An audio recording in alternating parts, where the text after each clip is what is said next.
What's up, y'all? Welcome to Number Zone Live, powered by Sofascore here on CBS Sports. Nico Cantor alongside Geoff Shreeves. For this one, Geoff, welcome to Number Zone Live. Looking forward to this. This is your heaven, isn't it? A commentator, numbers and stats. Hopefully it helps us answer the question, does Lamine Yamal need more help, or can he do it by himself? Because we know that Barcelona are down 2-0 in the Champions League to Atlético Madrid and have to go to the Metropolitano to get a result. Do you think he can do it, Geoff?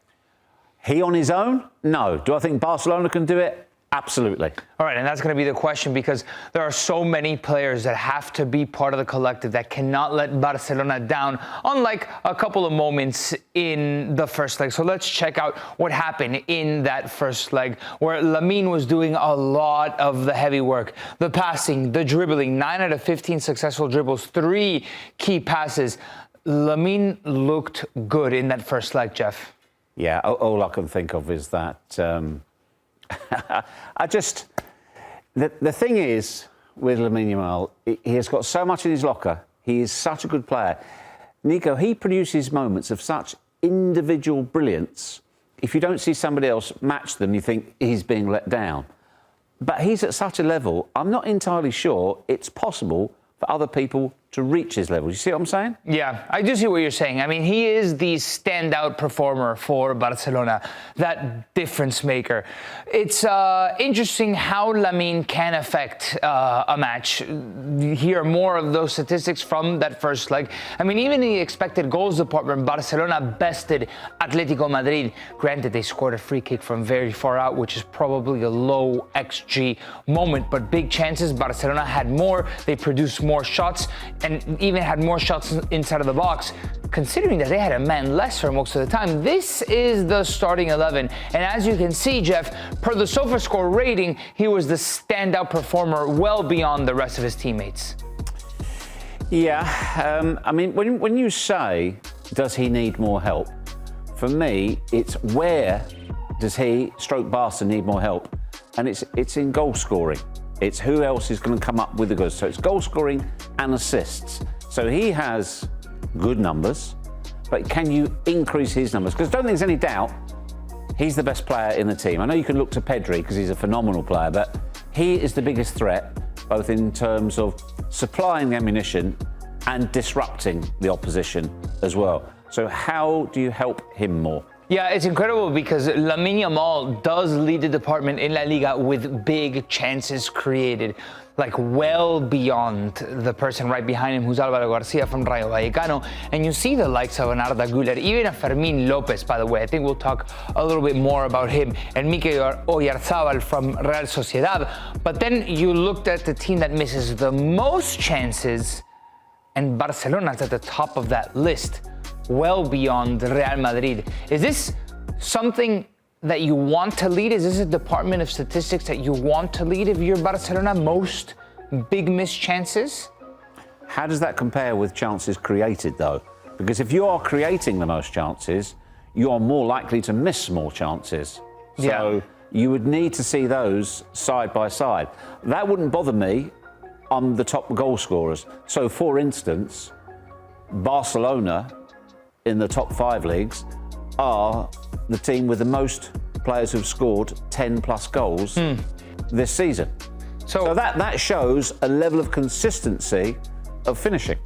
So do we think that Barcelona can be even better if they've missed this many opportunities, they're creating this many, and on top of that, they're scoring? Is it possible that they can score even more? This match, by the way, was an anomaly. It was the 0-1 defeat to Leganés in December 2024 was the first time that Barca was held out scoreless at home under Hansi Flick, and it was just the second time under Atlético Madrid. Pretty impressive. Yeah, but as you mentioned the red card, you know, that changes everything. Although we have seen teams play with 10 as though they've got 11 because there's more determination. Sometimes it's actually detrimental to the team who still have 11. Yeah. That wasn't the case here. I also think this particular opponent, this is, you called it earlier, this is the hexology. This is game number 6 in the series. And what they've seen about each other and what they've learnt about each other you're almost picking. We're looking at battles and wars. It's the overall picture. But right now, the prize comes down to one game. It definitely does come down to one game where Barcelona is trailing by 2. They won't be able to count with several players, including Rafinha. We've known that he's been missing for a long time, and we've discussed on this show how essential he is to the ethos of Hansi Flick's Barcelona. This is what I would imagine the Barca 11 is going to look like going into the game against Atlético Madrid, needing to chase a result. Granted, you could put Eddie Garcia in here instead of Ronald Araujo. Ronald Araujo does have a little bit more of that right-back mentality where he's able to get forward. Dani Olmo in the attacking midfield, Frankie de Jong now recovered from injury, and you could have a Lewandowski, but Fermin Lopez has had this ability of getting in behind this season, popping up in places, unorganizing a defense, rather than Lewandowski being a central focal point that kind of anchors two center backs, which perhaps you might not want, Geoff. Yeah, I mean, I'm looking at these. I was actually quite surprised. If you took his goals and his assists, he's only responsible for 31% of Barcelona's goals this season. Only? Only. Now, the way we're talking about him, you think he'd be at 75%. Right. That's a high number. But you think as well, Jules Koundé never ever gets forward. You just don't see him overlap, do you? You don't see him, because I know he kind of gives the security at the back.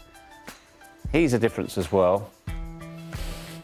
Yeah, I don't know. I do I'm not writing anybody off. Koundé does have to get forward. I mean, there are moments that Koundé does get forward, but he's going to have to, him and Barcelona, pull off something that no team has ever pulled off. Cholo Simeone is undefeated in knockout stage games. Big fat 0. At home in the Champions League. This is remarkable. Mind you, this is at the Metropolitano and at the Vicente Calderón. There is one loss at home, quote unquote, for Atlético Madrid. That came against Chelsea in a neutral ground in Bucharest because it was a COVID season. Travel to Spain was restricted, so they had to play that game. It was a first leg against Chelsea where they do end up losing. So points per game in home matches in the Champions League since 2003-2004. Diego Simeone is right up there. And Ernesto Valverde, I would imagine those are 6 games with Barcelona. That's the season that they do end up losing to Liverpool in the Champions League semi-final. But this is spectacular, Geoff. I mean, he is here with some great company on this list. I was going to say, not only is the number itself extraordinary, look at the 3 names below him. Look at those 3 names. You know, these are some of the greatest managers in the modern era of football. I mean, multiple Champions League winner, multiple Champions League winner, multiple Champions League winner. Cholo's been to multiple Champions League finals. Ernesto Valverde never got to that elusive Champions League final even. He got to a semi-final with Barcelona. It's only 6 games, so I guess I wouldn't look too much into that stat for Ernesto Valverde, but the bookies do say that Atlético are the heavy favorites to advance. Okay, so what brings the bookies to that conclusion? Is it the 2-0 scoreline? Must be. Is it Simeone's ridiculous home record? Must be. We saw what happened in the league game, and there could be another strange red card. Also as well, Barcelona, they are the ultimate all or nothing team. The ultimate. High line, they'll outscore you. Simple as that. So yeah. For me, I think those are that's generous for the bookies on Barcelona. I'd have that a bigger percentage. Yeah, Barcelona also do concede a lot, by the way, at least like 1 goal every so often. So yeah, that's fair. Barcelona are going to have to score a lot of goals, maybe even 3. Listen, we want you guys to get involved in this conversation. What do you guys think? Do you think Barcelona can overturn this tie? We've discussed it on many shows on CBS Sports Golazo that this could be the most open tie yet. But we want to spin it forward and ask what Barcelona is missing in their striker position, specifically in the number 9, and who Lamine Yamal can pair with the best moving forward. There are several names, Geoff, that we've been discussing, and when you think of a 9 for Barcelona, it has to be a top 9 in world football. I suggested 3 players: Victor Osimhen, Julian Alvarez, who was rumored to join Barcelona, and then he goes and scores that free kick against them, incredible, and Lautaro Martinez, who I feel like almost every transfer window has rumors with Barcelona. But you look at the goals, even the assists, the big chance conversion rate. I mean, 4 out of 10 big chances, and the amount of balls that Lamine Yamal can serve these guys, I trust them to be on the receiving end, especially not just for one season, but for several more seasons, because they have probably a handful of really good seasons in them left still. Okay, we'll have to set aside Barcelona's financial problems because we don't know what they could. In terms of your picks, if I'm going to rate your picks, I'm going there, and there.